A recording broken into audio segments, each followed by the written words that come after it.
ദൈവ തിരുനാമത്തിന് സ്തോത്രം ചെയ്യുകയും സ്തുതിക്കുകയും ചെയ്യുന്നു. കർത്താവിൽ അനുഗ്രഹീതരും ദൈവത്തിന് പ്രിയരുമായ സഹോദരി സഹോദരന്മാരെ, അനുഗ്രഹീതമായ നല്ല ദിവസത്തെ ഓർത്ത് ദൈവത്തെ സ്തുതിക്കുകയും ദൈവത്തെ വാഴ്ത്തുകയും ചെയ്യുന്നു. പ്രത്യേകാൽ ഇന്ന് പുതിയൊരു മാസത്തിൻ്റെ ആരംഭ ദിവസം കൂടിയാണല്ലോ, സെപ്റ്റംബർ 1-ാം തീയതി. അനുഗ്രഹീതമായിരിക്കുന്ന ഈ നല്ല ദിവസം ദൈവത്തിൻ്റെ തിരുസന്നിധിയിലിരുന്ന് ദൈവവചനം ധ്യാനിച്ച് നിങ്ങളോട് ദൈവത്തിൻ്റെ അരുളപ്പാട് ആലോചനയായി അറിയിപ്പാൻ കർത്താവ് എന്നെ ഇന്നും അനുവദിക്കുന്നതോർത്ത് ദൈവത്തെ സ്തുതിക്കുന്നു. ഈ അനുഗ്രഹീതമായിരിക്കുന്ന പുതിയ മാസത്തിൽ ദൈവത്തിൻ്റെ അനുഗ്രഹങ്ങളും നന്മകളും നമുക്ക് നൽകപ്പെടട്ടെ. കഴിഞ്ഞ കാലങ്ങളിൽ നമ്മൾ ആഗ്രഹിച്ചതും പ്രാർത്ഥിച്ചതും ദൈവം നമ്മോട് പറഞ്ഞതുമായിരിക്കുന്ന പല കാര്യങ്ങളും നിവർത്തിക്കപ്പെടുന്നൊരു മാസമായി ദൈവമായ കർത്താവ് ഈ മാസത്തെ നമുക്ക് അനുഗ്രഹിച്ച് തരട്ടെ എന്ന് ഞാൻ ആത്മാർത്ഥമായി ദൈവമക്കൾക്കായിട്ട് ആശംസിക്കുന്നു. അതിനായി കാക്ഷിക്കുകയും നമുക്കതിനായി പ്രാർത്ഥിക്കുകയും ചെയ്യാം. ഇന്നും പരിശുദ്ധ ദൈവം നമ്മോട് എന്ത് സംസാരിക്കുമെന്നറിയാൻ കാതോർത്തിരിക്കുന്ന നിങ്ങൾക്കെല്ലാവർക്കും യേശുക്രിസ്തുവിൻ്റെ ധന്യമുള്ള നാമത്തിൽ എൻ്റെ വിനീതമായ സ്നേഹവന്ദനങ്ങൾ അറിയിക്കുന്നു. കർത്താവും രാജാതി രാജാവുമായിരിക്കുന്ന മഹാദൈവത്തിൻ്റെ തിരുമുമ്പിലിരുന്നു കൊണ്ട് സർവകൃപാലുവാം ദൈവത്തിന് 1000 നന്ദിയും സ്തുതിയും സ്തോത്രവും മഹത്വവും പുകഴ്ചയും കരയറ്റിക്കൊണ്ട് ഇന്ന് വളരെ ലളിതമായിരിക്കുന്ന ഒരാത്മീക ചിന്ത പരിശുദ്ധ ദൈവം എൻ്റെ ഹൃദയത്തിൽ ബോധിപ്പിച്ചത് നിങ്ങളുമായി പങ്കുവയ്ക്കാൻ ഒരുങ്ങുകയാണ്. അതിനാധാരമായി വിശുദ്ധ ബൈബിളിലെ റോമാലേഖനം 9-ാം അധ്യായത്തിൻ്റെ 30-ാമത്തെ വാക്യം ഞാൻ നിങ്ങളെ വായിച്ചു കേൾപ്പിക്കാം. റോമാലേഖനം 9-ാം അധ്യായം 30-ാം വാക്യം: ആകയാൽ നാം എന്തു പറയേണ്ടു? നീതിയെ പിന്തുടരാത്ത ജാതികൾ നീതി പ്രാപിച്ചു, വിശ്വാസത്താലുള്ള നീതി തന്നെ. ആദ്യത്തെ വാചകം ഒന്നോടെ വായിക്കുകയാണ്. ആകയാൽ നാം എന്തു പറയേണ്ടു? ആകയാൽ നാം എന്തു പറയേണ്ടു? അത്രയും മാത്രമേ ഇന്നത്തെ ചിന്തയ്ക്കായിട്ട് നമ്മൾ വിചിന്തനത്തിന് എടുക്കുന്നുള്ളൂ. ആകയാൽ നാം എന്തു പറയേണ്ടു? പ്രിയപ്പെട്ടവരെ, റോമാലേഖനത്തിനകത്ത് ധന്യനായ പൗലോസ്ലീഹ 5 ആവർത്തി ഇതേ വാചകം ആവർത്തിക്കുന്നുണ്ട്. അതിഗംഭീരമായ ചില കാര്യങ്ങൾ, മനുഷ്യവർഗത്തിന് മുമ്പിൽ സ്വർഗീയമായ വെളിപ്പാടുകൾ പൗലോസിനെ ദൈവം ഭരമേൽപ്പിച്ചത് അവതരിപ്പിക്കുകയാണ് റോമാലേഖനത്തിൽ. മനുഷ്യനെ ദൈവമായ കർത്താവ് അഗാധമായി സ്നേഹിക്കുന്നു എന്നും മനുഷ്യനിൽ വന്നുപോയ വീഴ്ചകളും തെറ്റുകളും പാപങ്ങളും തൻ്റെ ഓമനപുത്രനായ ക്രിസ്തുവേശുവിൻ്റെ കാൽവരി മരണത്തെ വിശ്വസിക്കാൻ ആരെങ്കിലും തയ്യാറായാൽ കാൽവരിയിൽ പരമപിതാവിൻ്റെ പ്രിയപുത്രനായിരിക്കുന്ന ക്രിസ്തു ചൊരിഞ്ഞ രക്തത്തിൻ്റെ വിലയായി ആ വിശ്വസിക്കുന്ന മനുഷ്യനെ പൂർണ്ണമായും അവൻ്റെ പാപങ്ങൾ എഴുതിത്തള്ളി അവനൊരു കുറ്റവാളിയല്ല, അവനിനി ശിക്ഷാവിധി ഇല്ലെന്ന് പ്രഖ്യാപിക്കാൻ കരുത്തുള്ള ന്യായാധിപതിയായിരിക്കുന്ന സർവശക്തനായ പിതാവായ ദൈവം തൻ്റെ സിംഹാസനത്തിലിരുന്നു കൊണ്ട് പറയുകയാണ്, തൻ്റെ പുത്രനെ വിശ്വസിക്കുന്നവന് ഇനി ശിക്ഷാവിധിയില്ല, അവനെ ഞാൻ സൗജന്യമായി നീതീകരിച്ചിരിക്കുന്നു. ഈ സന്തോഷകരമായ വാർത്ത മാനവരാശി അറിയിപ്പാൻ ദൈവം ഏൽപ്പിച്ചത് പൗലോസ് അപ്പോസ്തലനെയാണ്. അന്ന് ഇന്നത്തെ പോലെ മീഡിയകളൊന്നുമില്ല, യൂട്യൂബോ ഫേസ്ബുക്കോ TV ഒന്നും ഇല്ലാത്തതുകൊണ്ട് എഴുത്തു മാത്രമേ ശരണമുള്ളൂ. അതുകൊണ്ട് അദ്ദേഹം അത് എഴുതി, റോമാലേഖനം എന്ന പേരിൽ റോമാ സഭയ്ക്ക് അത് എഴുതി ഭരമേൽപ്പിച്ചു. അത് ക്രോഡീകരിച്ച് വിശുദ്ധ ബൈബിളിനകത്ത് ദൈവത്തിൻ്റെ പരിശുദ്ധാത്മാവ് ചേർത്തു. സഹസ്രാബ്ദങ്ങളായി ദശലക്ഷക്കണക്കിന് വിശുദ്ധന്മാർ ഈ ലേഖനം വായിക്കുകയും ഇതിനകത്ത് നിന്ന് പ്രചോദനങ്ങൾ ഉൾക്കൊണ്ട് വിശ്വാസത്തിൻ്റെ മാർഗം തേടി വിശ്വാസത്താൽ നീതീകരണം പ്രാപിച്ച് ദൈവത്തിൻ്റെ മക്കളായി തീർന്നുകൊണ്ടിരിക്കുന്ന റോമാലേഖനത്തിൻ്റെ ഉള്ളടക്കം കൊണ്ട് എത്രയോ പേര് രക്ഷപ്പെട്ടിരിക്കുന്നു, എത്രയോ ഉണർവുകൾ നടന്നിരിക്കുന്നു. അങ്ങനെ ഒരു ഗ്രന്ഥമാണ് റോമാലേഖനം. ഈ റോമാലേഖനത്തിൽ വളരെ ഗംഭീരമായ കാര്യങ്ങൾ പൗലോസ് പറയുമ്പോൾ, അതായത് മനുഷ്യബുദ്ധിക്ക് അപ്രമേയമായത്, ദൈവസ്നേഹത്തിൻ്റെ പ്രദർശനമായത്, ഇത് പറഞ്ഞ് തെളിയിക്കുക. ചുമ്മാ വാചകം കൊണ്ട് പറയുകയല്ല, ഒരു സംഭവം അങ്ങ് തെളിയിച്ച് കൊണ്ടുവരിക. പൗലോസിൻ്റെ എഴുത്തിൻ്റെ പ്രത്യേകത അതാണ്. ഓരോ കാര്യം ചുമ്മാ അങ്ങ് പറയുകയല്ല, തോന്നലുകൾ എഴുതുകയല്ല, ആശയം അവതരിപ്പിക്കുകയല്ല, തെളിയിക്കുക. ന്യായപ്രമാണത്താൽ ഒരു മനുഷ്യനും നീതീകരിക്കപ്പെടുകയല്ലെന്ന് ആ മനുഷ്യനങ്ങ് തെളിയിക്കുക. യേശുക്രിസ്തുവിൽ വിശ്വസിക്കുന്നവന് പാപമോചനം ഉണ്ടെന്ന് പറയുകയല്ല, തെളിയിക്കുക. അതിനാണ് അദ്ദേഹത്തിൻ്റെ ശുശ്രൂഷയെക്കുറിച്ച് അപ്പോസ്തല പ്രവൃത്തിനൊക്കെ എഴുതിയിരിക്കുന്നത്, യഹൂദന്മാരെ ഖണ്ഡിച്ചു കളഞ്ഞു എന്ന് പറഞ്ഞാൽ, എനിക്കങ്ങനെ തോന്നുന്നു, ഞാനും അങ്ങനെ വിശ്വസിക്കുന്നേ എന്നൊരു പഴങ്ങഞ്ഞി പരുവത്തിൽ പറയുകയല്ല, പിന്നെയോ കാര്യകാരണ സഹിതം തെളിവുകൾ നിരത്തി തെളിയിക്കുകയാണ്. അതാണ് സുവിശേഷത്തിൻ്റെ പ്രത്യേകത, സത്യവചനത്തിൻ്റെ പ്രത്യേകത. തെളിയിക്കുക. പ്രമാദമായിരിക്കുന്ന 5 കാര്യങ്ങൾ റോമാലേഖനത്തിനകത്ത് തെളിയിക്കുമ്പോൾ, ആ തെളിയിച്ച് കഴിഞ്ഞിട്ട് തൻ്റെ അനുവാചകരായ ഈ ലേഖനം വായിക്കുന്ന ആളുകളോട് ചോദിക്കുകയാണ്, ഇത് സംബന്ധിച്ച് നാം എന്തു പറയേണ്ടു എന്ന് പറഞ്ഞാൽ നിങ്ങൾക്ക് മനസ്സിലാവുമോ? റോമാലേഖനം 6-ാം അധ്യായത്തിൻ്റെ 1, റോമാലേഖനം 7-ാം അധ്യായത്തിൻ്റെ 7, റോമാലേഖനം 8-ാം അധ്യായത്തിൻ്റെ 31, റോമാലേഖനം 9-ാം അധ്യായത്തിൻ്റെ 14, റോമാലേഖനം 9-ാം അധ്യായത്തിൻ്റെ 30. ഇപ്പോൾ വായിച്ചത് ഈ 5 ഭാഗത്ത് ചോദ്യചിഹ്നം ഇട്ടുകൊണ്ട് പൗലോസ് ലോകത്തോട് ചോദിക്കുകയാണ്. എന്താ ചോദിക്കുന്നത്?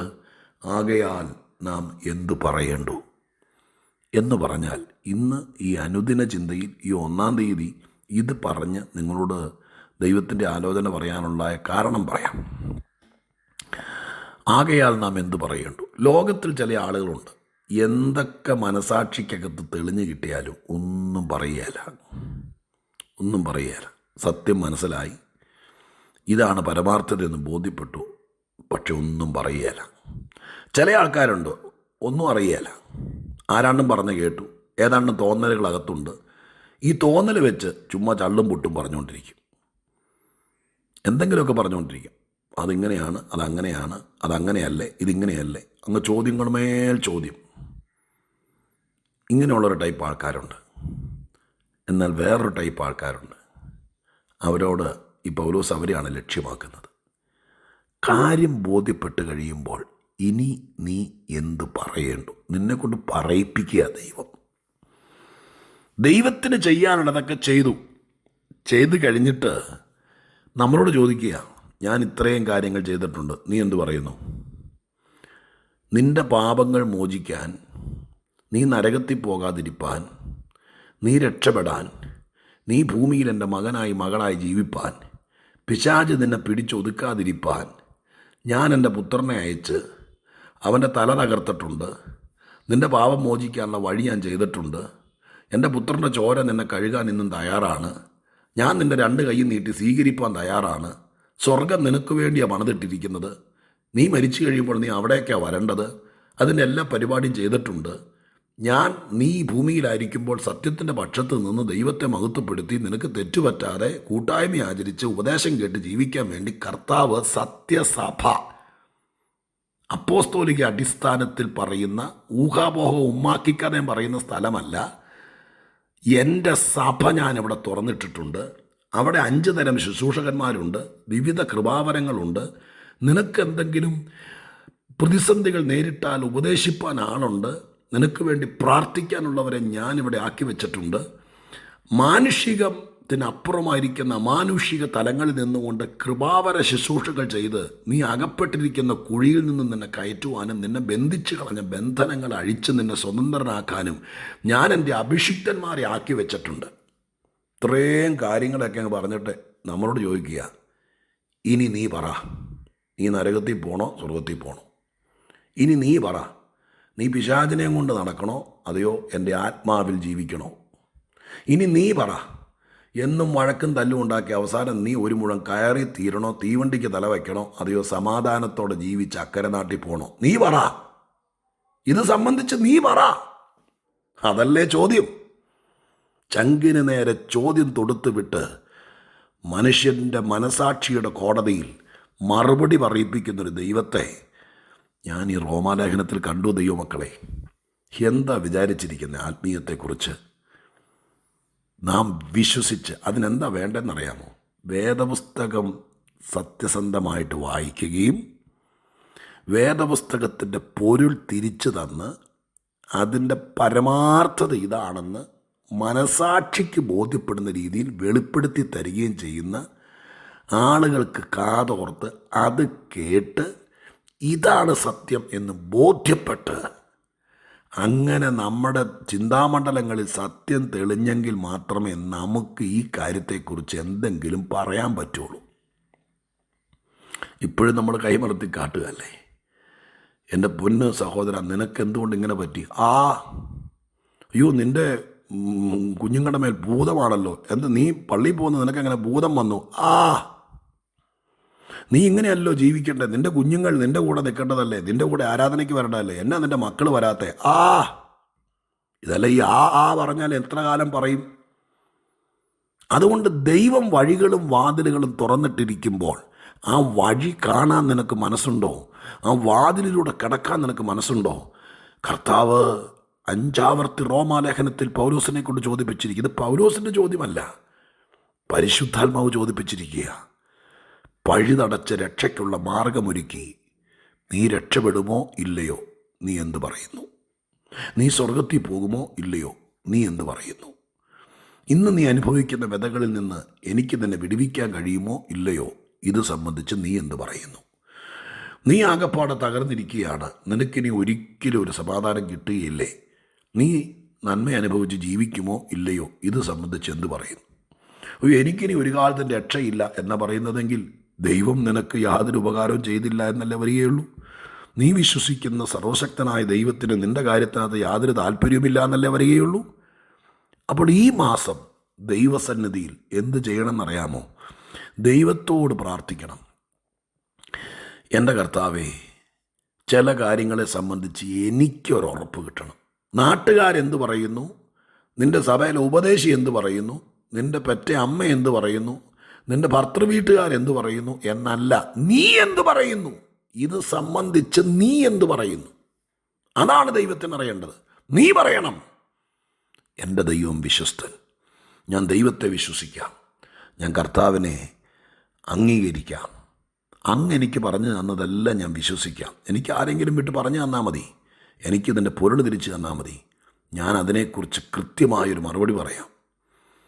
ഇത് സംബന്ധിച്ച് ഞാൻ ചിലത് പറയാം, അതിനുള്ള ബോധം എനിക്ക് തന്നാൽ മതി. നീ എന്ത് പറയുന്നു, നീ എന്ത് പറയുന്നു എന്നറിഞ്ഞിട്ട് വേണം ദൈവത്തിന് ബാക്കി നിനക്ക് വേണ്ടി പ്രവർത്തിക്കാൻ.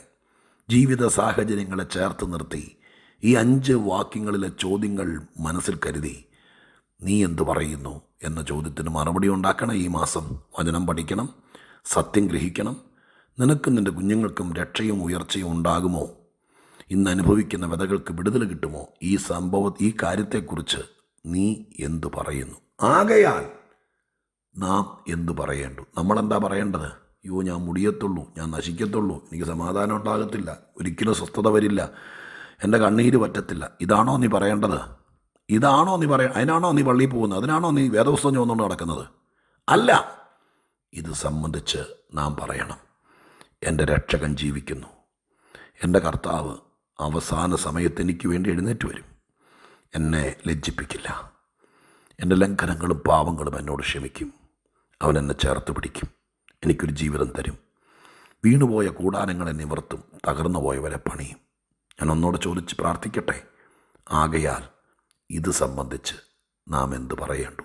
എന്തെങ്കിലും പറഞ്ഞുകൊണ്ട് ഇനി നടക്കരുത്. ഈ മാസം മുതൽ നയം മാറ്റണം, സത്യം അറിഞ്ഞിട്ട് സത്യം പറയണം. പ്രാർത്ഥിക്കാം. പരിശുദ്ധ ദൈവമേ, ഞങ്ങളുടെ സ്വർഗീയ പിതാവേ, കർത്താവിൻ്റെ വചനത്തിലൂടെ ഞങ്ങളെ ബോധിപ്പിച്ച ഈ ചിന്തകൾക്കായി സ്തോത്രം. റോമാലേഖനത്തിൽ 5 ആവർത്തി ആകയാൽ നാം എന്തു പറയേണ്ടു എന്ന ചോദ്യം എൻ്റെ അപ്പച്ചൻ്റെ മുമ്പാകെ ഞങ്ങളിന്ന് നന്നായി ഗ്രഹിക്കുകയാണപ്പാ.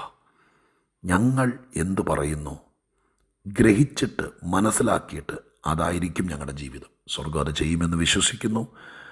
ഈ ഒരു മാസം ഒരുപാട് കാര്യങ്ങൾ ഞങ്ങൾക്ക് പറയാനുണ്ട്. ഞങ്ങളെക്കുറിച്ച് അത് പറയിപ്പിക്കാനുള്ള ബോധ്യം ഞങ്ങൾക്ക് തരണം. പ്രാർത്ഥന കേട്ടതിന് നന്ദി.